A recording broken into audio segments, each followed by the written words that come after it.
క్రీస్తునందు ప్రియ దేవుని సంగమ, ప్రభువును రక్షకుడైన యేసుక్రీస్తు శుభనామంలో మీ అందరికీ నా నిండు వందనాలు తెలియజేస్తున్నాను. ఇట్టి తరుణం మనకి ఇచ్చినందుకై దేవాది దేవునికి నా నిండు కృతజ్ఞతలు తెలియజేస్తున్నాను. ఈరోజు అపోస్తుడైన పౌలు తిమోతికి రాసిన మొదటి పత్రికను కొద్ది నిమిషాలు ధ్యానం చేసుకుందాం. దేవుని వాక్యంలోనికి వెళ్ళబోయే ముందుగా ప్రార్థన. అందరూ తల వంచి కన్నులు మూసుకున్నట్లయితే ప్రార్థన. మహాగణుడును మహోన్నతుడును సర్వశక్తి మిక్కిలి కనికరం కలిగిన ప్రభువా, కొద్ది నిమిషాల పాటు నీ పక్షాన నిలబడబడుతుండగా నన్ను సిలువ చాటున మరుగుపరచండి. మాతోను మా అందరితోనూ నీ ఆత్మశక్తి చేత మాట్లాడండి. వాక్యం ఎవరైతే వినుచున్నారో వారందరూ కూడా మారు మనసు, రక్షణ, పాప క్షమాపణ పొంది రాకడలో ఎత్తబడేటువంటి వారుగా చేయమని, వాక్యం ద్వారా దిద్దుకొని సరిచేసినటువంటి వారుగా చేయమని మహిమ ఘనత ప్రభావం నీకు ఆరోపణ చేస్తూ యేసు దివినామములో వేడుకొంచున్నాం తండ్రి, ఆమేన్. పౌలు తిమోతికి రాసిన మొదటి పత్రిక మొదటి వచనాన్ని చదువుతూ ఉన్నాను. మన రక్షకుడైన దేవుని యొక్కయు మన నిరీక్షణ అయిన క్రీస్తు యేసు యొక్కయు ఆజ్ఞ ప్రకారము క్రీస్తు యేసు యొక్క అపోస్తుడైన పౌలు తిమోతికి రాసినటువంటి మొదటి పత్రిక. ఇట్ ఈస్ ఏ పాస్టరల్ ఎపోజల్, అనగా కాపరి పత్రిక. బైబిల్లో 3 కాపరి పత్రికలు ఉన్నాయి. మొదటి 2 తిమోతి పత్రికలు, తీతు పత్రిక.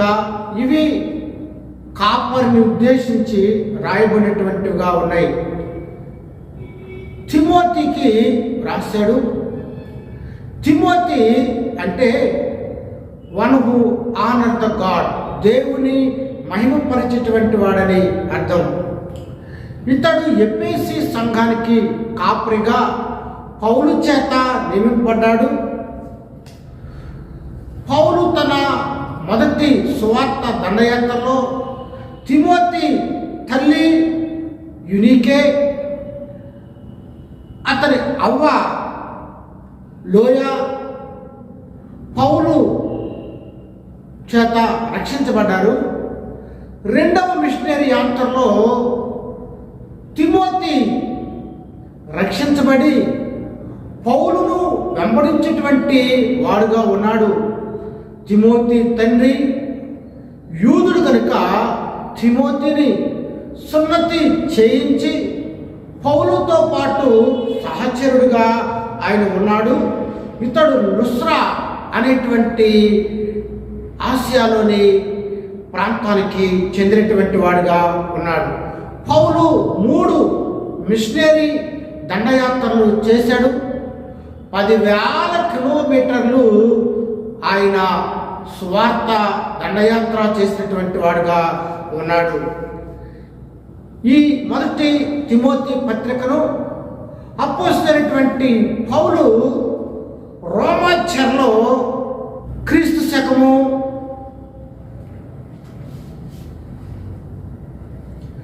56 నుండి 60 వరకు చెరలో ఉన్నాడు. నీరో చక్రవర్తి కాలంలో విడుదల చేయబడ్డాడు. అనంతరము ఈ పత్రికను పౌలు రాసినటువంటి వాడుగా ఉన్నాడు. ఈ తిమోతి రాసినటువంటి పత్రికను ఎందుకు రాయవలసి వచ్చింది అంటే,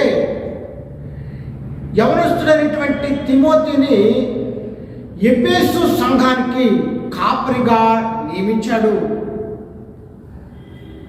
ఆ కాపరి అయినటువంటి తిమోతి ఎలా సంఘ పరిపాలన చేయాలో, ఎలా ఆత్మీయతను కాపాడుకోవాలో ఒక గైడ్గా ఈ పత్రికను రాశాడు.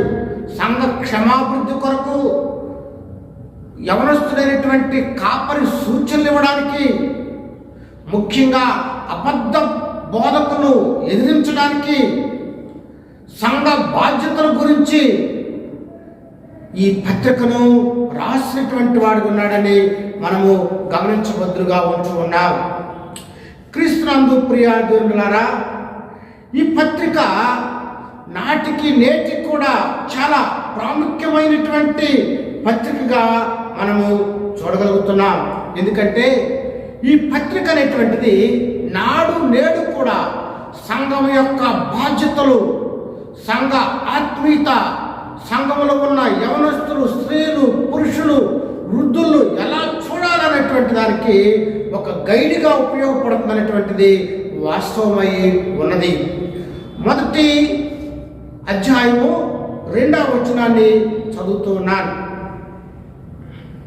విశ్వాసం బట్టి నా నిజ కుమారుడగు తిమోతికి శుభమని చెప్పి రాయినది. పౌలు తిమోతికి నా ప్రియ కుమారుడు, నా నిజమైన కుమారుడు అని రాస్తున్నాడు. పౌలు యొక్క సువార్త ద్వారా తిమోతి రక్షించబడి పౌలు అంటాడు, ఈయన వంటి వాడు ఎవరూ లేరు, ఆత్మీయతలో, భక్తిలో, ప్రార్థనలో యవనస్తులైనటువంటి తిమోతికి సాటి అయినటువంటి వారు ఎవరు లేరని పౌలు సాక్ష్యం చెప్తున్నాడు. అందువల్ల ఆత్మీయమైనటువంటి కుమారుడుగా తిమోతి పౌలుకు ఉన్నాడు. 3వ వచనము చాలా కీలకమైనది. ఎందుకంటే ఈ పుస్తకం ఎందుకు రాయబడిందో అన్నది ఈ వచనంలో పౌలు చెప్తూ ఉన్నాడు. చదువుతున్నాను 3వ వచనాన్ని.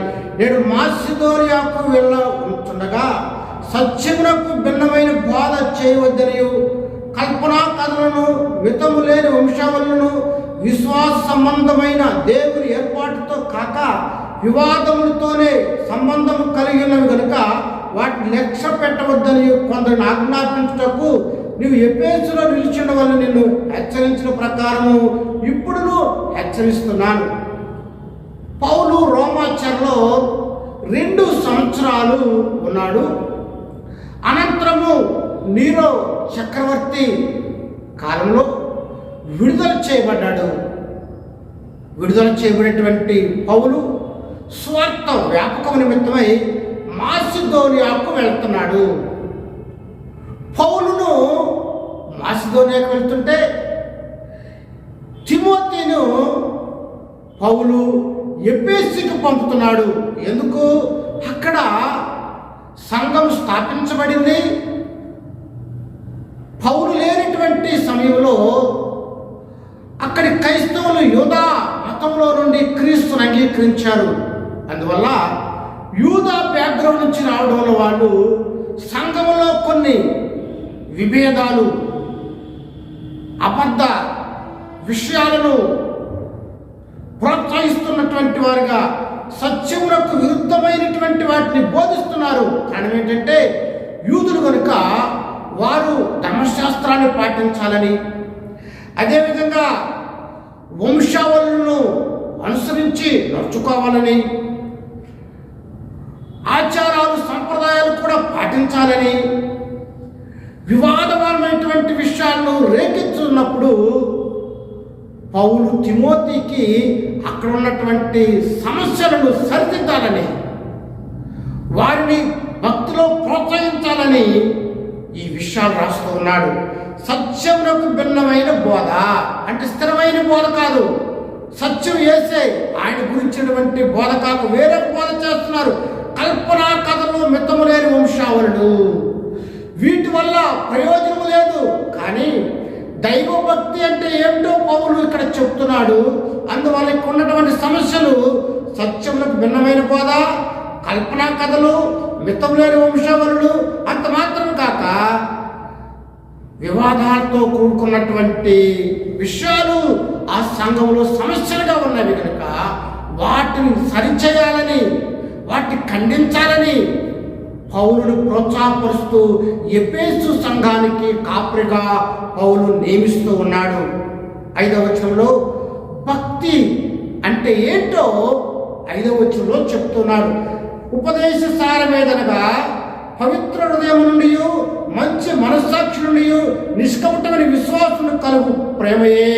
చూసారా, అసలు బోధ భక్తి అంటే ఏంటి?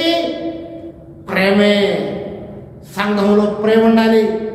ప్రేమ ఉంటే దేవుడు ఉంటాడు, దేవుడు ఉంటే అక్కడ సమాధానం ఉంటుంది.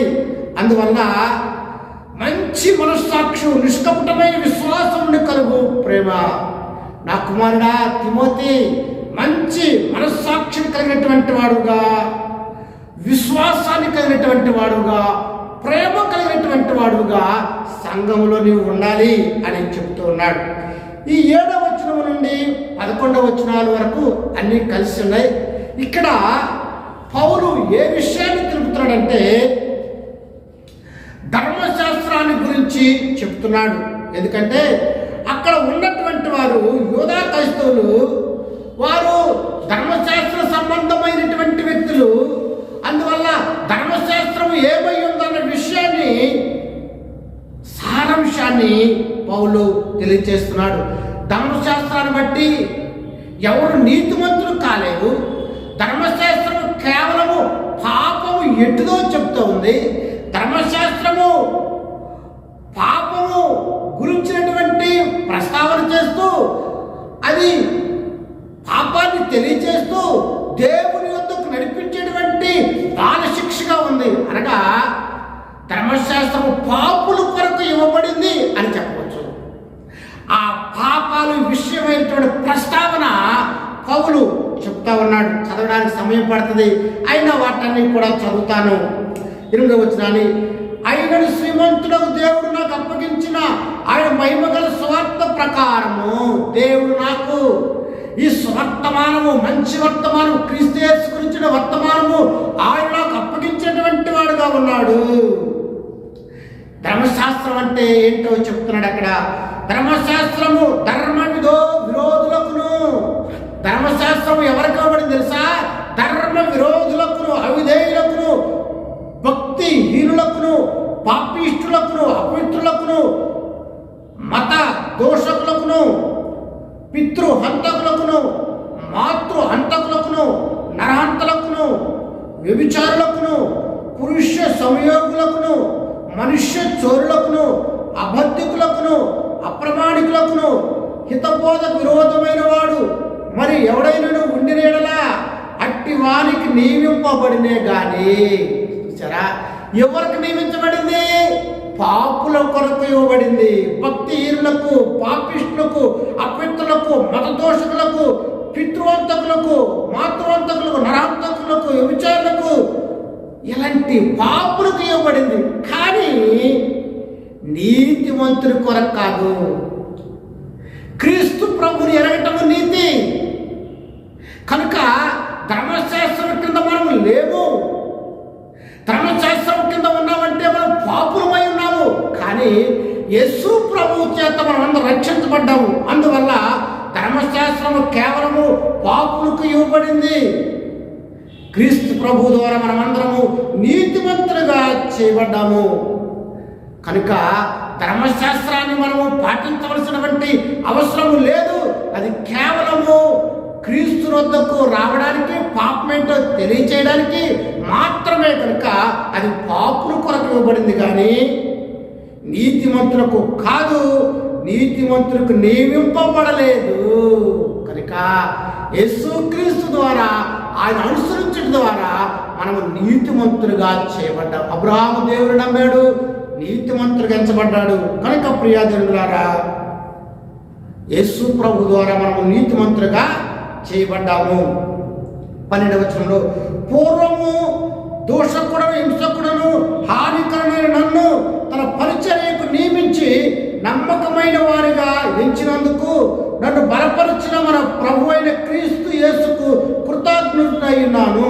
తెలియక అవిశ్వాసం వలన చేస్తుంది కనుక కనికరింపబడితిని.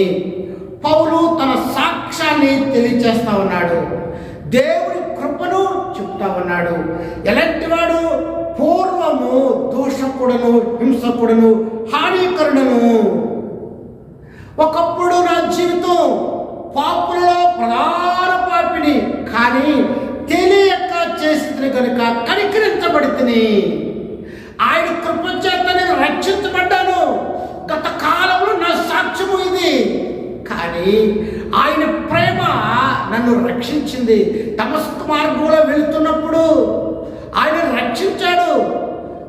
క్రైస్తవులను హింసించేటువంటి వాడుగాను, చంపేటువంటి వాడుగా ఉన్నటువంటి నన్ను, అలా చంపడానికి అధికారుల యొక్క పత్రాలు పొందినటువంటి నన్ను ప్రభువు రక్షించాడు. ఒకప్పుడు పాపిని, ఇప్పుడు నేను పరిశుద్ధపరచబడినటువంటి వాడును, ఇప్పుడు అతి పరిశుద్ధుడును అని చెప్తా ఉన్నాడు. 15వ వచనంలో పాపులు రక్షించిన క్రీస్తు యేసు లోకానికి వచ్చును, వాక్యము నమ్మదగినది, పూర్ణాంగీకారమునకు యోగ్యమైనది ఉన్నది, అట్టి వారిని నేను ప్రధానుడను. యేసు క్రీస్తు ఎందుకు వచ్చాడో అన్న విషయాన్ని పౌలు ఇక్కడ చెప్తున్నాడు. ఎందుకు వచ్చాడు? పాపులను రక్షించడానికి. He came to this world to save sinners. We are all sinners. But ఆయన పరిశుద్ధుడిగా వచ్చాడు. డాక్టర్ గారు ఎవరికి కావాలి? పేషెంట్లు కావాలా? అలాగే మనం అందరము కూడా పాపులమే, పేషెంట్లమే. పరమ వైద్యుడుగా పాపాన్ని కడిగినటువంటి డాక్టర్ ఆయన ఒక్కడే. పాపం కోసం రక్తం చిందించినటువంటి వాడు ఆయన ఒక్కడే. యేసు ప్రభు ద్వారా మనం అందరము నీతిమంతులుగా చేయబడతామని లేఖనము మాట్లాడుతూ ఉంది. అలాంటి పాపి అయినటువంటి ఆయన జీవితము ఇప్పుడు ఎలా మార్చబడిందో 16వ వచనంలో చెప్తున్నాడు.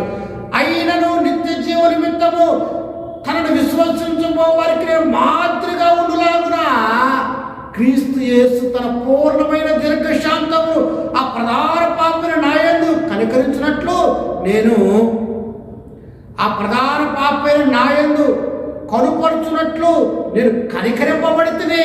చూసారా, పౌలు కనికరింపబడ్డాడు. ఎలాగా?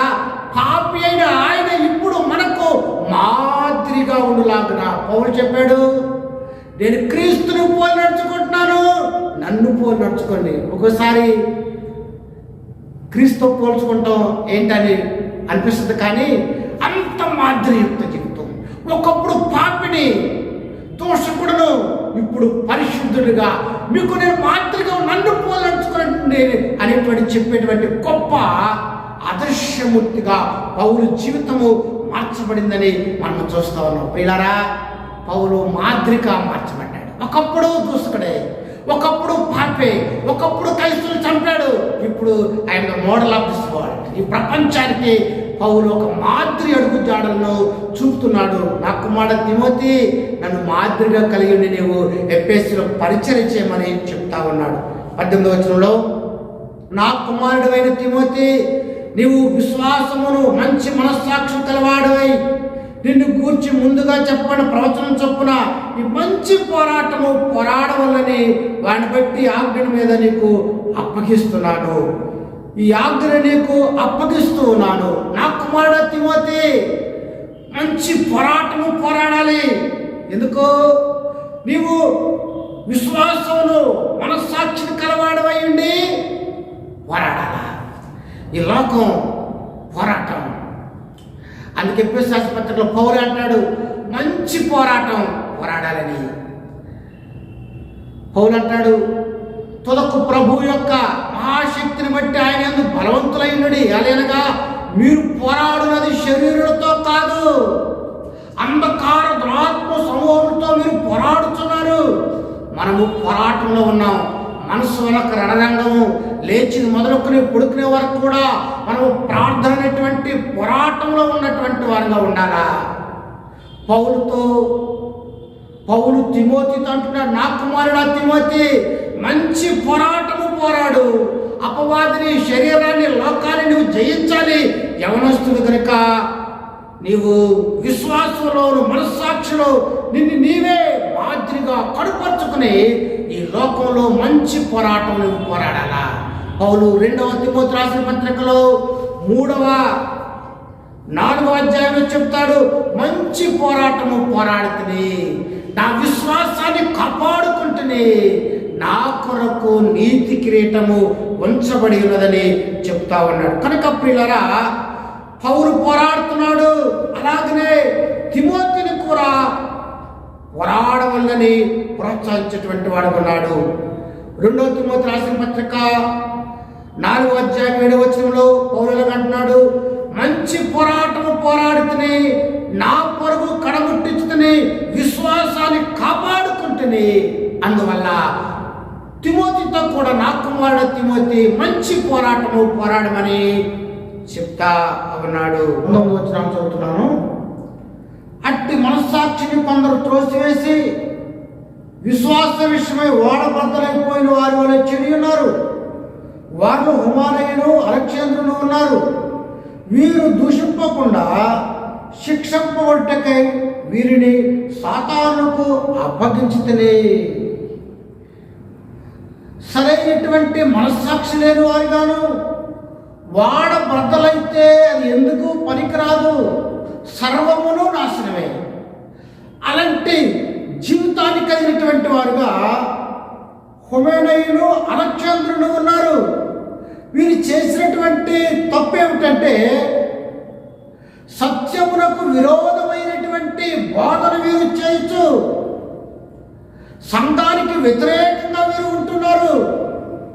తప్పుడు బోధ చేస్తున్నారు. పునరుద్ధానము పూర్తయిపోయిందని చెబుతున్నారు. పునరుద్ధానం గతించుడి చేత పునరుద్ధానం అనేటువంటిది లేదని అనేకులను విశ్వాసం నుండి దూరం చేస్తున్నారు. కనుక వీరికి నీవు దూరంగా ఉండాలి అని తిమోతిని పౌలు హెచ్చరిస్తూ ఉన్నాడు. పౌలు చెప్పినటువంటి హుమేనయును అలెగ్జాంద్రుడు వీరు సంఘంలో తప్పుడు బోధ చేస్తూ పునరుద్ధానం పూర్తయిపోయిందని చెబుతూ సంఘాన్ని నాశనం చేస్తున్నారు. కనుక పౌలు దూషింపకుండా వారిని సాతానుకు అప్పగించినటువంటి వాడుగా ఉన్నారు. కారణం ఏమిటంటే వీరు సంఘానికి అసత్య బోధన చేసి సంఘాన్ని భ్రష్టు పట్టిస్తున్నటువంటి వారు ఉన్నారు. కనుక వీరికి దూరంగా ఉండాలని పౌలు హెచ్చరిస్తూ ఉన్నాడు. 2వ అధ్యాయము 1వ వచనాన్ని చదువుతున్నాను. మనము సంపూర్ణ భక్తియు మాన్యతయు కలిగి నెమ్మదిగాను సుఖముగాను బ్రతుకు నిమిత్తము అన్నిటికంటే ముఖ్యముగా మనుషులందరి కొరకును, రాజుల కొరకును, అధికారులందరి కొరకును విజ్ఞాపనలను, ప్రార్థనలను, యాచనలను, కృతజ్ఞతాస్తుతులు చేయవలనని హెచ్చరించుచున్నాను. 2వ అధ్యాయంలో తిమోతికి పౌలు ప్రార్థన చేయాలని హెచ్చరిస్తూ ఉన్నాడు. ఎందుకు ప్రార్థన? ప్రార్థన పవర్, శక్తి. ఎవరి కొరకు? అధికారుల కొరకు, రాజుల కొరకు. అధికారులు బాగుంటే దేశాన్ని చక్కగా చూస్తారు, ప్రజలు బాగుంటారు. ప్రజలు బాగుంటే సంఘం బాగుంటుంది. అందువల్ల ప్రార్థన చేయాలని పౌలు చదివిస్తూ ఉన్నాడు. సంపూర్ణ భక్తియు మాన్యతను కలిగి, మాన్యత అంటే ఇతరులు ఎడల గౌరవం కలిగినటువంటి వారిగా ఉండే విధంగా, సుఖముగాను బ్రతుకు నిమిత్తము ఎవరి కొరకు ప్రార్థన చేయాలి? రాజుల కొరకు, మనుషులందరి కొరకు కూడా మనము ప్రార్థన చేసేటువంటి వారుగా ఉండాలి. యాచనలను వారి నిమిత్తమై గోజాడేటువంటి వారుగాను, విజ్ఞాపనలను, విజ్ఞాపనలంటే వారి పక్షాన దేవునికి మనము ప్రార్థించేటువంటి వారును, కృతజ్ఞతాస్తుతులు చెల్లించవాలని. కృతజ్ఞత అంటే దేవునికి మనము కృతజ్ఞతలు తెలియజేస్తే నెమ్మదిగా ఉండేటువంటి వారుగా ఉంటాం. కనుక పిల్లరా, విజ్ఞాపనలు, ప్రార్థనలు, యాచనలు, కృతజ్ఞతాస్తుతులను రాజుల కొరకు, మనుషులందరి కొరకు చేస్తే మనము నెమ్మదిగాను సుఖముగాను సంఘము, సమాజం ఉంటుంది. కనుక ప్రార్థన అనేటువంటిది ఎంత ప్రాముఖ్యమైనటువంటి విషయమో మనము తెలుసుకున్న బద్రుగా ఉంచు ఉన్నాం. 4వ వచనంలో ఆయన మనుషులందరూ రక్షణ పొంది సత్యమును గురించిన అనుభవ జ్ఞానం గలవారు ఉండవాలని నిశ్చయించుచున్నాడు. అందరూ రక్షణ పొందాలి. రక్షణ పొందకపోతే మనుషులు మునిగిపోయినటువంటి స్థితిలో ఉంటారు. వారు రక్షించబడాలంటే వారి కొరకు ప్రార్థించాల్సినటువంటి వారిగా ఉంటున్నాం. 5వ వచనంలో దేవుడు ఒక్కడే, దేవునికి నరులకు మధ్యవర్తి ఒక్కడే, ఆయన క్రీస్తు నరుడు. పాత నిబంధనలో మనుషుల యొక్క సమస్యలను దేవునికి చెప్పడానికి యాజకులు ఉండేటువంటి వారు, మధ్యవర్తులు ఉండేటువంటి వారు. మనకు మధ్యవర్తి ప్రభు అయినటువంటి యేసుక్రీస్తు. ఆయన మన సంగతులన్నీ కూడా ఎరిగిన వాడు. ఆయన తండ్రికి మనకు మధ్యవర్తిగా ఉన్నటువంటి వాడుగా ఆయన ఉన్నాడు. 7వ వచనంలో ఈ సాక్ష్యం ఇచ్చుటకై నేను ప్రకటించువాడుగాను అపోస్తులుగాను విశ్వాస సత్యముల విషయంలో అన్ని జనులకు బోధకుడుగాను నియమించబడితిని. నేను సత్యమే చెప్పుచున్నాను, అబద్ధమాడట్లేదు. 7వ వచనంలో పౌలు తన యొక్క సాక్ష్యాన్ని చెప్తున్నాడు. ఏమిటి? నేను ఎందుకు అనుకున్నాను? అన్ని జనులకు స్వార్థ బోధించుకున్నాను. పౌలు యూదుల యొద్దకు వెళ్ళి స్వార్థ ప్రకటిస్తుంటే they are not accepted Paul. So ఆయన అన్ని యొద్దకు వెళ్ళి స్వార్థను ప్రకటించి అన్ని జనులకు నేను స్వార్థికుడిగా ఉన్నాను అని చెప్తున్నాడు, అపోస్తలుడుగా ఉన్నాను అని చెప్తూ ఉన్నాడు. అన్ని జనుల కొరకై ఏర్పాటు చేయబడ్డానని పౌలు సెలవిస్తూ ఉన్నాడు. 8వ వచనంలో కావున ప్రతి స్థలమందును పురుషులు కోపమును సంశయమును లేనివారై పవిత్రమైన చేతులెత్తి ప్రార్థన చేయవలని కోరుచున్నాను. పురుషులు సంఘములు ఎలా ఉండాలో చెప్తా ఉన్నాడు. పవిత్రమైన చేతులెత్తి అంటే లంచాలు లేనిటువంటి వారిగా సంఘంలో ఉండాలి. అంతేకాదు చేతులు అనేటువంటివి వారి ప్రవర్తనను సూచిస్తా ఉన్నాయి. అది చెయ్యి మంచిదంటే అర్థమేంటి తెలుసా? వారు మంచి ప్రవర్తన కలిగి ఉన్నాడని, వారి జీవితం బాగుందని, మంచి జీవితాన్ని కలిగినటువంటి వారిగా ప్రభు వైపు చేతులెత్తి పురుషులు ప్రార్థించాలని పౌలు కోరుకుంటున్నాడు. 9వ వచనంలో స్త్రీలను ఉద్దేశించి మాట్లాడుతున్నాడు. మరియు స్త్రీలను అనుకోయు స్వస్థ బుద్ధి గలవారై ఉండి తగు మాత్రపు వస్త్రముల చేతనే గాని జడల చేతనైనను బంగారంతోనైనను ముత్యములతోనైనను మిగుల వెలగల వస్త్రములతోనైనను అలంకరించుకొనక దైవభక్తి గల వారు చెప్పుకొని స్త్రీలకు తగినట్టుగా సత్క్రియల చేత తమ్మును తాము అలంకరించుకొనవలెను. సంఘములో స్త్రీలు ఎలా ఉండాలో చెప్తా ఉన్నాడు. స్త్రీలు అనుకువ స్వస్థ బుద్ధి కలిగి తగు మాత్రం వస్త్రాలు కలిగినటువంటి వారిగా సంఘానికి వస్తున్నప్పుడు డిఫరెంట్ వస్త్రాలు వేసుకుని అందరూ నా వైపే చూడాలి అనుకున్నటువంటి విధానంగా వస్తే దేవునికి మహిమ కలగదు. కానీ మిగుల వెలగల వస్త్రంతోనే అలంకరించుకోవటం తప్పని కాదు. కానీ దేవుని వాక్యం చెబుతుంది దేవుని మహిమపరిచేటట్టుగానే జీవితం ఉండాలి. ఎలాంటి జీవితం ఉండాలి? 10వ వచనంలో దైవ భక్తి గలవారు అని చెప్పుకొని స్త్రీలు తగినట్టుగా సత్క్రియల చేత తమను తాము అలంకరించుకోవాలి. బాహ్య అలంకారం మనుషుల కొరకై కాదు, కానీ అంతరంగిక అలంకారం అనగా సత్క్రియలు చేసేటువంటి అలంకరణ. నువ్వు క్రియలైనటువంటి అలంకరణ కలిగి ఉండాలి. ఎస్తేరు మనందరికి తెలుసు. ఆమె బాహ్య సంబంధంగా రాజు ఎంతవరకు ఆజ్ఞాపించాడో అంతవరకే వేసుకుంది, అంతకు మించి ఏం అడగలేదు. కానీ ఆమె రాజుగారి దృష్టికి యోగ్యురాలైంది. కారణం ఏంటి?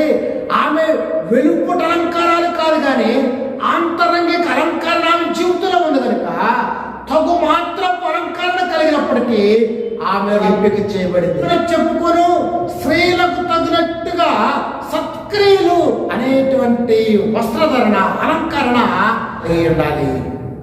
సత్క్రియలైనటువంటి అలంకరణ స్త్రీలు కలిగి ఉండాలి. ఉన్నాయి ఎలాంటి క్రియలు?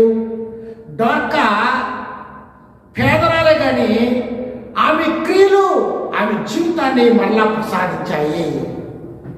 ప్రకటన గ్రంథంలో చూస్తుంటాం, వారి క్రియలు వారి వెంట పోతున్నవి. ఏ క్రియలు? సత్క్రియలు కలిగి ఉంటే సత్క్రియలైన వస్త్రాలను నీవు కలిగి ఉన్నటువంటి వాడుగా ఉండాలి. 13లో మొదట ఆదామును తరువాత అవ్వను నిర్మించబడిన కారా, మరియు ఆదాము మోసపరచబడలేదు కానీ స్త్రీ మోసపరచబడి అపరాధములో పడిను. అయినను వారు స్వస్థ బుద్ధి కలిగి విశ్వాస ప్రేమ పరిశుద్ధతల యందు నిలకడగా ఉండిన యెడల శిశు ప్రసూతి ద్వారా ఆమె రక్షింపబడును. పౌలు సెలవిస్తా ఉన్నాడు, ఆదాము మోసపరచబడలేదు కానీ అవ్వమ్మ మోసపరచబడింది. అయితే స్త్రీ ఎలా రక్షించబడిందని చెప్తున్నాడంటే శిశు ప్రసూతి ద్వారా ఆమె రక్షించబడును. అనగా అవ్వమ్మ ద్వారా పాపం వచ్చింది, కానీ మీరైతే ఎలా రక్షించబడతారంటే ప్రసూతి ద్వారా, అంటే బిడల కంఠం ద్వారా రక్షించబడతారండి. కాదు కానీ కుటుంబము బాధ్యతతో, విశ్వాసంతో కుటుంబ బాధ్యత నిర్వర్తించడం ద్వారా రక్షించబడతారు. అనగా ఆమె క్రియలను బట్టి కొనియాడబడుతుంది. అవ్వమ్మ అయితే శాపానికి గురైనటువంటిది గాను ఉన్నది. కానీ ఇప్పుడున్నటువంటి స్త్రీలైతే కుటుంబ బాధ్యతను విశ్వాసంతో నిర్వర్తించినటువంటి వారుగాను, అలాగనే స్వస్థ బుద్ధి కలిగి విశ్వాస, ప్రేమ, పరిశుద్ధత నిలకడగా ఉంటే వారు రక్షించబడేటువంటి వారు ఉన్నారు. దేవుని స్తోత్రం, హల్లెలూయా. ప్రతి స్త్రీలో ఏముండాలంటే స్వస్థ బుద్ధి కలిగి విశ్వాస, ప్రేమ, పరిశుద్ధత ఎవరితో అయితే ఉంటుందో వారు తమ కుటుంబాలను బాధ్యతతో, విశ్వాసంతో నిర్వర్తించేటువంటి వారు ఉంటారు. కనుక వారు రక్షించబడేటువంటి వారుగా ఉన్నారని లేఖనము సెలవిస్తుంది. 3వ అధ్యాయాన్ని చదువుతున్నాను. ఎవడైనను అధ్యక్ష పదవిని ఆశించినలా అట్టివాడు దొడ్డ పని అపేక్షించున్నాడని మాట నమ్మదగినది. అధ్యక్షుడు వాడు నిందారహితులను, ఏకపత్ని పురుషుడును, మితానుభావును, స్వస్థ బుద్ధి గలవాడును, మర్యాదస్తుడును, అతిథి ప్రియుడును, బోధింప తగిన వాడినయ్యుండి మద్యపానీయు, కొట్టువాడును గాక, సాత్వికుడు, జగడమాడిన వాడును, ధనాపేక్ష లేనివాడినై సంపూర్ణ మాన్యత కలిగి తన పిల్లలను స్వాధీనపరచుకొనుచు తన ఇంటి వారిని బాగా ఏలువాడై ఉండవలను. ఎవడైనాను తన ఇంటి వారిని ఏలనేరకపోయినలా అతడు దేవుని మందిరమును ఎలా పాలించును? అతడు గర్వాంధుడై అపవాదికి కలిగిన శిక్షావిధికి లోపడుకున్నట్లు క్రొత్తగా చేరినవాడై ఉండకూడదు. మరియు అతడు నిందపాలై అపవాది ఊరిలో పడిపోకున్నట్లు సంఘంలోకి వెలుపటి వారి చేత మంచి సాక్ష్యము పొందినవాడై ఉండవలెను. సంఘ అధ్యక్షుడైనటువంటి మాటకు ఎపిస్కోపల్ అనే మాట వాడబడింది. అనగా కాపరి, పరిచారకుడు, పర్యవేక్షకుడు, ఓవర్సీర్ ఎవరైనా కావచ్చు. ఈ లక్షణాలను కలిగి ఉండాలి. ఎలాంటి లక్షణాలు? అట్టివాడు దొడ్డ పని అపేక్షిస్తున్నాడు. దొడ్డ పని అంటే గొప్ప పని. సంఘ అధ్యక్షుడుగాను, సంఘ కాపరిగాను, పరిచారకుడుగాను ఉండడం అనేటువంటిది ఇట్స్ ఎ గ్రేట్ వర్క్. ఎలాంటి వారై ఉండాలి? నిందారహితుడు, అనగా ఎలాంటి నిందలేనిటువంటి వాడిగా, ఒకే భార్యకు భర్తగా, మితానుభావుడు, తగురీతిగా ఉండేటువంటి వాడిగా, స్వస్థ బుద్ధి గలవాడును, అనగా మంచి బుద్ధి కలవాడే ఉండే, మర్యాదస్తులను, ఇతరులు గౌరవించేటువంటి వాడుగా, అతిథి ప్రియుడు, అతిథులు వస్తే వారిని ఆదరించేటువంటి వాడుగాను, బోధింపబడినాడే ఉండి దేవుని బిడ్డలకు వాక్యాన్ని అందించేటువంటి వాడుగాను, మద్యపానీయు, కొట్టువాడు కాక, ఫుల్గా మందు కొట్టేవాడు పనికిరారు ప్రభుకి. కొట్టువాడు కాక ఎవరు పడతారు? దెయ్యాలు ఉన్నవాడు పడతాడు. భార్య ఆయనలో భాగమే, ఆమెనే పడుతుంటే దెయ్యాలని అని అర్థం. తను తాను కొట్టుకున్నట్టే కదా. సాత్వికుడును, జగడమాడవాడును, అనుకూ కలిగినటువంటి వాడుగా ఉండాలి. ధనాపేక్ష లేనివాడై సంపూర్ణ మాన్యత కలిగి తన పిల్లలను స్వాధీనపరుచుకున్నటువంటి వాడుగా ఉండాలని లేఖనము మాట్లాడుతుంది. పిల్లరా, ఈ మొదటి వచనం నుండి 8వ వచనం వరకు కూడా అధ్యక్షుడికి ఉండవలసినటువంటి లక్షణాలను చివరిగా చెప్తాడు. మంచి సాక్ష్యం కలిగినటువంటి వాడుగా 7వ వచనం చివరి భాగంలో సంఘము వెలుపటి వారి చేత మంచి సాక్ష్యం కలిగినటువంటి వాడుగా సంఘాధ్యక్షుడు ఉండాలని లేఖనము సెలవిస్తూ ఉంది. 8వ వచనంలో అలాగనే పరిచారకులు మానులై ఉండి దిమనస్కులను మిగుల మద్యపానాసక్తులను దుర్లాభమును అపేక్షించు వాళ్ళ ఉండక విశ్వాస మర్మమునకు పవిత్రమైన మనస్సాక్షితో గైకొనివాడై ఉండవలను. పరిచారకుడు ఎలాంటి లక్షణాలు కలిగి ఉండాలో చెప్తున్నాడు. 8వ వచనంలో పరిచారు మాన్యులు అంటే ఇతరులను గౌరవించేటువంటి వాడుగా ఉండాలి. దిమనస్కులను, రెండు మనసులు, లోకంలోను దేవుల్లోను అలాంటి వారు కాకూడదు. అంతేకాకుండా దిమనస్కులు అంటే 2 నాలుకలు, అబద్ధం ఆడేటువంటి వారు. పాముకి ఎలాగైతే 2 నాలుకలు ఉంటాయో అబద్ధం ఆడేటువంటి వారుగా ఉండకూడదు.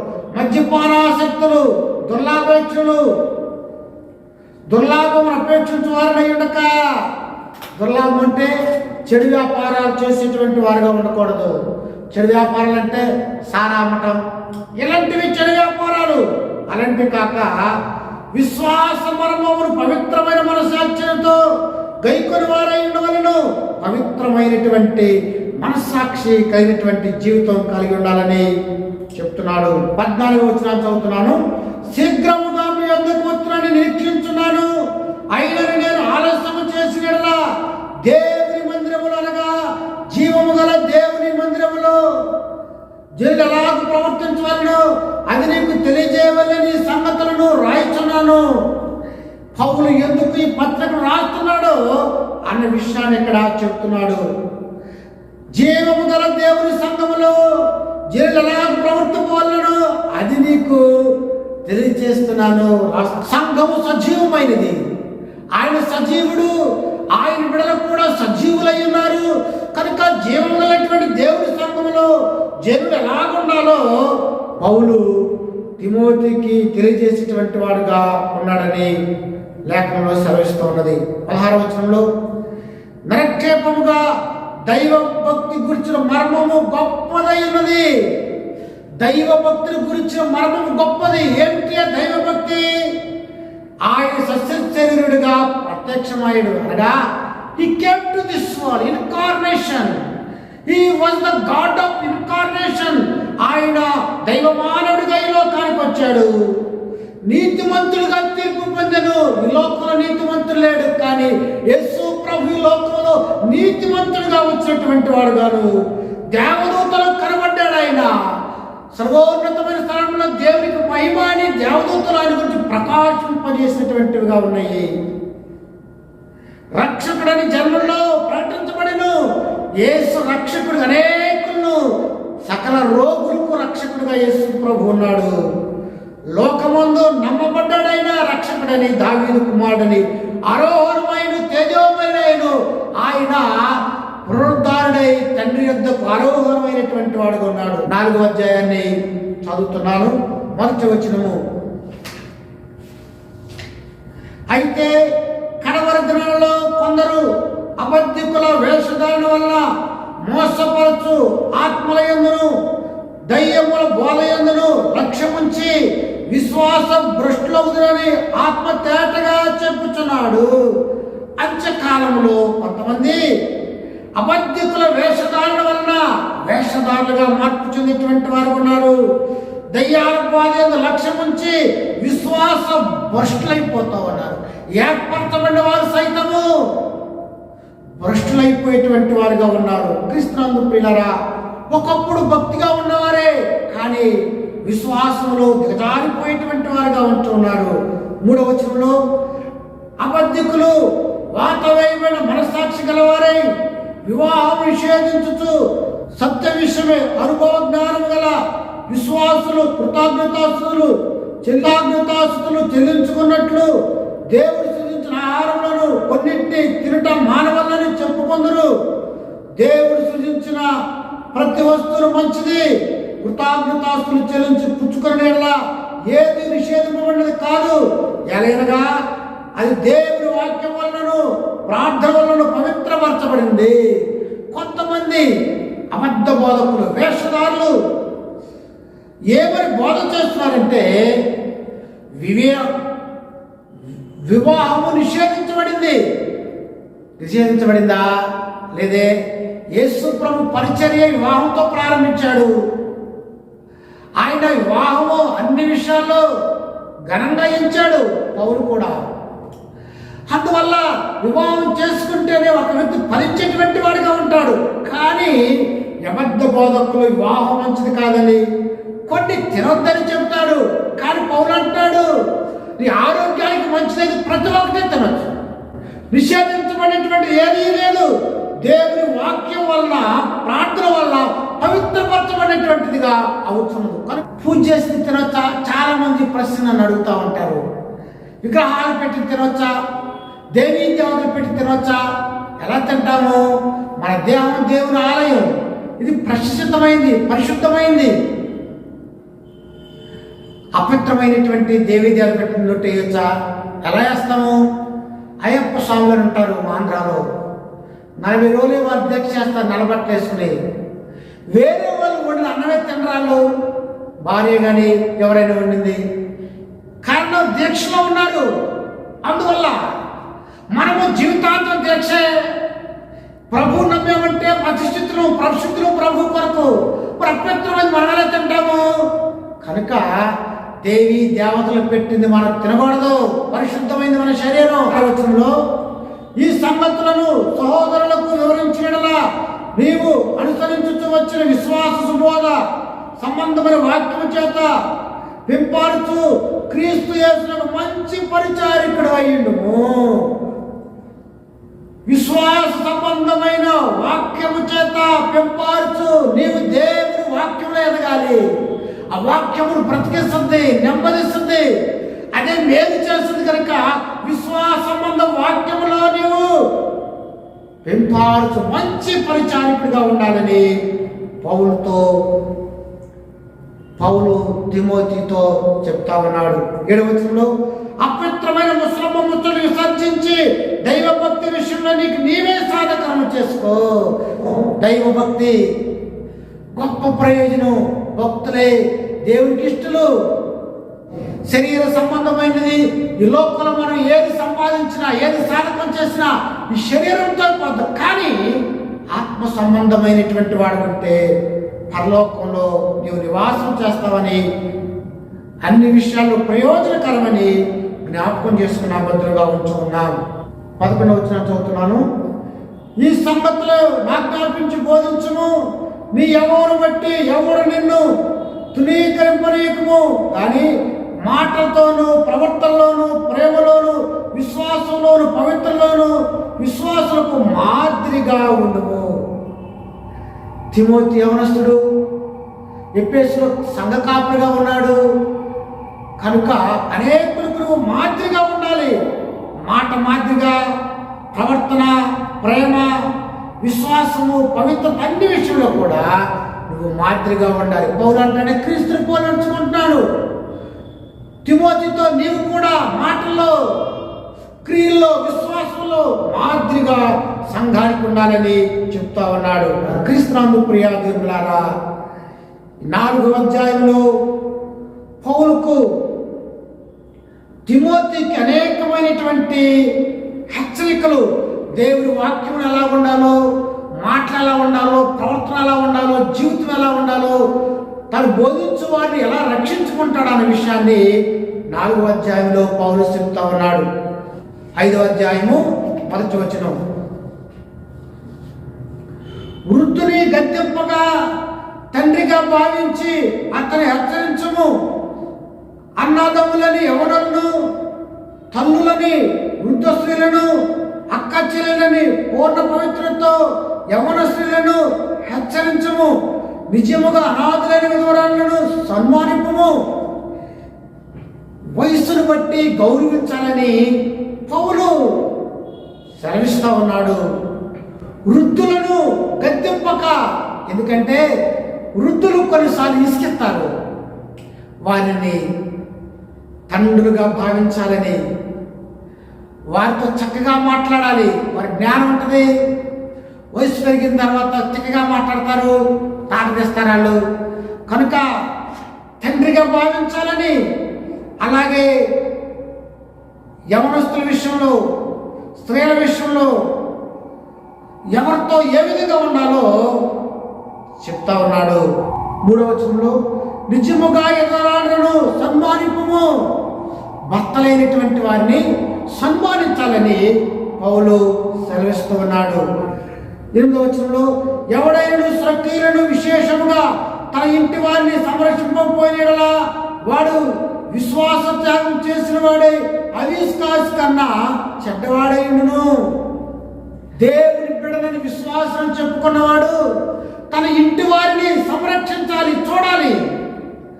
తన ఇంటి వారినే చూడుకోకుండా నేను దేవుడికి ప్రార్థన చేస్తున్నాను, దేవుడి వైపు చూస్తున్నానంటే ఎలాగూ? దేవుడు పరలోకంలో ఉన్నాడు, నీ ఇంటి వారిని సోదరులు నీ ప్రక్కన ఉన్నారు. You must love them. వారిని సంరక్షించాలి, వారిని చూడాలి. వారిని చూడకోకుండా దేవుడు చూస్తానంటే అది అంత యోగ్యమైనటువంటిది కాదు. కనుక తన ఇంటి వారిని సంరక్షించేటువంటి వాడిగా ఉండాలని లేఖనము మాట్లాడుతున్నది. 17వ వచనంలో బాగుగా పాలన చేయి పెద్దలు విశేషముగా వాక్యమందు ఉపదేశమందును ప్రయాసపడి వారి రెట్టింపు సన్మానములకు పాత్రులుగా ఎంచవలెను.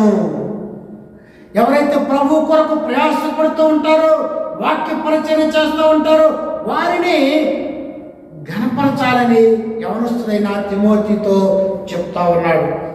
18వ వచనంలో ఎందుకు నూర్చెడు, ఎందుకు మూర్తికి చిక్కము వేయవద్దని లేఖనంలో చెప్పుచున్నది. ఈ వాక్యము ద్వితీయోపదేశ కాండము 25:4 చూస్తాం. నూర్చి ఎందుకు చిక్కం పెట్టవద్దని, అనగా ఉపదేశకులకు, దేవుని పరిచర్య చేసేటువంటి వారికి ఏవైతే ఇవ్వాలో ఇవ్వమని తిమోతితో చెప్తున్నాడు. అనగా ప్రభువునందు ప్రయాసపడేటువంటి వారికి సహాయము ఏదైతే ఇవ్వాలో అది ఇవ్వమని పౌలు తిమోతిని హెచ్చరించేటువంటి వాడు ఉన్నాడు. ఎందుకంటే పనివాడు తన జీతమునకు పాత్రుడు. 23వ వచనంలో ఇక మీదట నీళ్ళే త్రాగక నీ కడుపు జబ్బు నిమిత్తము తరచుగా వచ్చు బలహీనతల కోసరము ద్రాక్షారసము కొంచెం పుచ్చుకొనుము. తిమోతికి కడుపులో నొప్పి ఉన్నది కనుక కొంచెము ద్రాక్షారసం పట్టుకొనగా, ద్రాక్షారసం అనేది ఔషధం లాంటిది, మెడిసిన్ లాగా నువ్వు తీసుకోమని చెప్తున్నాడు. ద్రాక్షారసం తాగమని ఆ ముందు దాని అర్థం కాదు, కానీ ఇక్కడ తిమోతికి ఉన్నటువంటి బలహీనతను బట్టి ఔషధంగా కొద్దిగా ద్రాక్షరసాన్ని త్రాగమని, ఆరోగ్యాన్ని మెరుగుపరుచుకోమని, ఆరోగ్యాన్ని కాపాడుకోమని చెప్తూ ఉన్నాడు. 6వ అధ్యాయము 1వ వచనాన్ని చదువుతున్నాను. 6వ అధ్యాయము విశ్వాసుల నడవడిక గురించి మాట్లాడుతూ ఉంది. ధనాపేక్ష గురించి ఇందులో హెచ్చరిస్తూ ఉన్నాడు. దైవ భక్తిని కలిగి ఉన్నటువంటి వారుగా ఉండాలని పౌలు సెలవిస్తూ ఉన్నాడు. 1వ వచనాన్ని చదువుతున్నాను. 6వ అధ్యాయము 1వ వచనం. దేవుని నామమును ఆయన బోధయు దూషింపబడుకున్నట్లు దాసత్వమును కాడి కింద ఉన్న వారందరూ తమ యజమానులు సంపూర్ణమైన ఘనతకు పాత్రులని ఎంచవలెను. ఎవరైతే యజమానుల కింద దాసులుగా పనిచేస్తున్నారో తమ యజమానుల్ని ఘనతకు యోగ్యులుగా ఎంచాలని పౌలు చెబుతాడు. అనగా తమ యజమానులు గణపరిస్తే వీరు కూడా గణపరచబడతారు. 6వ వచనంలో సంతృష్టి సహితమైన దైవభక్తి గొప్ప లాభ సాధకమైనది. భూమి మీద భక్తులే శ్రేష్ఠులు. దైవభక్తి గొప్ప లాభ సాధకము కనుక భక్తిని కాపాడుకున్నటువంటి వారంగా మన జీవితాలు ఉండాలి. మన 7వ వచనంలో మనం ఈ లోకంలోకి ఏమీ తేలేదు, దీనిలో నుండి ఏది తీసుకుని పోలేము కాగా అన్న వస్త్రములు గలవారు అయి ఉండి వాటితో తృప్తి పొందుదము. ఈ లోకంలో తల్లిదండ్రుల గర్భం నుండి వట్టి చేతులతో వస్తాం, వట్టి చేతులతో వెళ్ళిపోతాం. ఈ లోకంలో మనం సంపాదించడానికి ఎక్కడ వదిలేస్తాం. కనుక సంతృప్తి కలిగి అన్న వస్త్రాలు కలిగినటువంటి వారిగా సొలొమోను అంటాడు, ఎక్కువైతే దేవుడిని దూషిస్తానేమో, తక్కువైతే దొంగిలిస్తానేమో. కనుక ఈ లోకంలో తక్కువ కాకూడదు, ఎక్కువ కాకూడదు. అన్న వస్త్రాలటువంటి ప్రాముఖ్యమైనవి, అలాంటివి కలిగి మనము తృప్తి పొందేటువంటి వారంగా ఉండాలి. 9వ వచనంలో ధనవంతులవుటకు అపేక్షించేవారు శోధనలోను ఉరిలోను అవివేక యుక్తులను హానికరులై అనేక దురాశలోను పడుదురు. అట్టివి మనుషులకు నష్టములోను నాశనములోను ముంచివేయును. చూసారా, ధనవంతులవుటకు అపేక్షిస్తే శోధనలో పడతాం. ధనం కావాలి. డబ్బు గురించి కొత్త మంగళం 37 సార్లు రాయబడింది. డబ్బు అవసరమే, డబ్బు మన వెనకాల రావాలా. మనం సరైన భక్తి చేస్తే డబ్బు మన వెనకాల వస్తుంది. కానీ డబ్బు కొరకు మనము పాపులు ఆడకూడదు. 10వ వచనంలో ఎందుకనగా ధనాపేక్ష సమస్త కీడులకు మూలమును కొందరు ఆశించి విశ్వాసం నుండి తొలగిపోయి నానా బాధల్లో తమను తామే పొడుచుకొనిరే.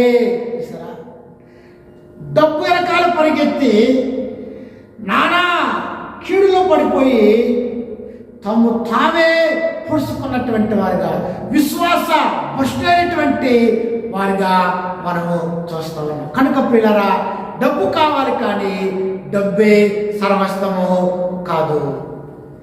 డబ్బుతో మంచాన్ని కొంటాం కానీ నిద్ర కొనగలమా? కొనలేం కదా. డబ్బుతో ఇల్లు కొంటాం, కుటుంబాన్ని కొనగలమా? కొనలేం కదా. అంటే డబ్బుతో అన్ని పనులు జరగవు.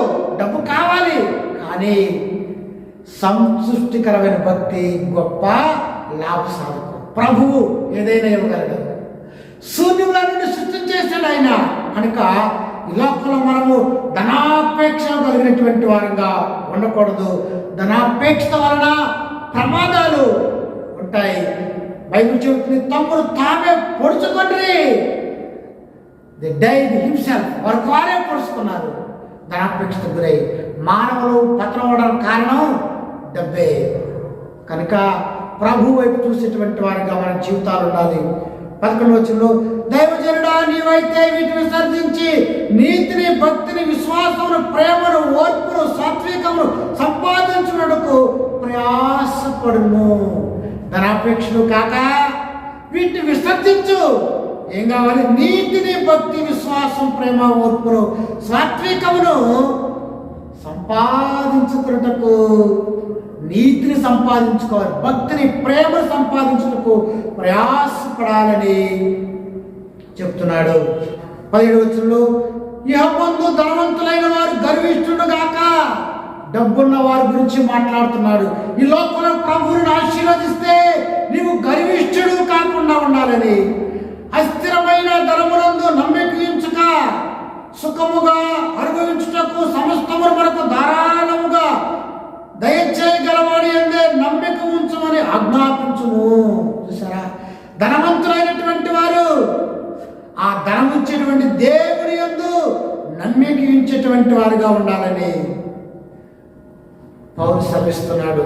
18వ వచనంలో వారు వాస్తవమైన జీవమును సంపాదించుకొను నిమిత్తము రాబోవు కాలమునకు మంచి పునాది తమ కొరకు వేసుకొనొచ్చు. మేలు చేయు వారును, సత్క్రియలు అను ధనము గలవారును, ఔదార్యము గలవారును, తమ ధనములో ఇతరులకు పాలించు వారిని ఉండవాలని వారికి ఆజ్ఞాపించుము. పౌలు అంటున్నాడు, ధనవంతులు ఎలాగుండాలంటే తమ వాస్తవమైన జీవము సంపాదించుకున్నట్టుకై తమ ధనాన్ని వాడాలా. రాబో కాలానికి పునాది వేసుకున్నట్టుకై మేలు చేయు వారిను, సత్క్రియలు తమ ధనము గలవారును. ఎలాంటి ధనం ఉండాలి?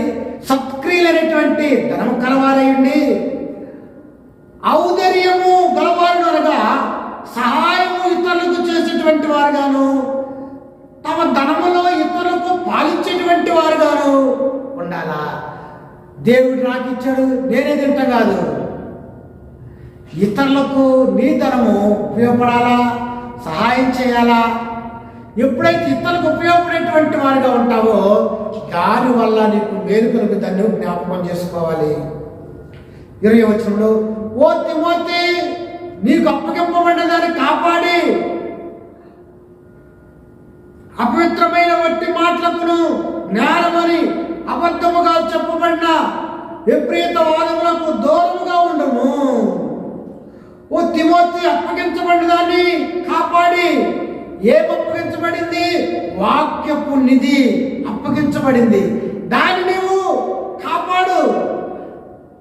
ఏ వాక్యం అయితే నీకు అప్పగించబడిందో ఆ వాక్యం వద్ద నీవే సార్థకం చేసుకో. ఆ వాక్యపు నిధిని నువ్వు కాపాడు. అపవిత్రమైన ఒట్టి మాటలకును జ్ఞానమని అబద్ధంగా చెప్పబడిన విపరీత వాదములకు దూరంగా ఉండుము. తప్పుడు బోధకులకు దూరంగా ఉండు. తప్పుడు బోధలు వారు జ్ఞానంతో బోధించేటువంటి వారికి ఉంటారు కనుక వారికి దూరంగా ఉండమని, అసత్య బోధకు దూరంగా ఉండమని చెప్తా ఉన్నాడు. 21వ వచనంలో, ఆ విషయంలో ప్రవీణమని కొందరు అనుకొని విశ్వాస విషయము తప్పిపోయి కృప మీకు తోడైండు గాక. ఆ విషయంలో ప్రవీణులమని, ఏ విషయంలో? భక్తి లేని మాటల్లో వారు ప్రవీణులు, ఇష్టానుసారంగా మాటలు చెప్పడంలో ప్రవీణులు. వారు అనుకుంటున్నారు మా మాటలే గెలుస్తాయి అని వారు అనుకుంటారు కనుక వారు తప్పుడు బోధల్లో ప్రవీణులు కనుక వారికి నీవు దూరంగా ఉండాలి నా కుమారుడా తిమోతి.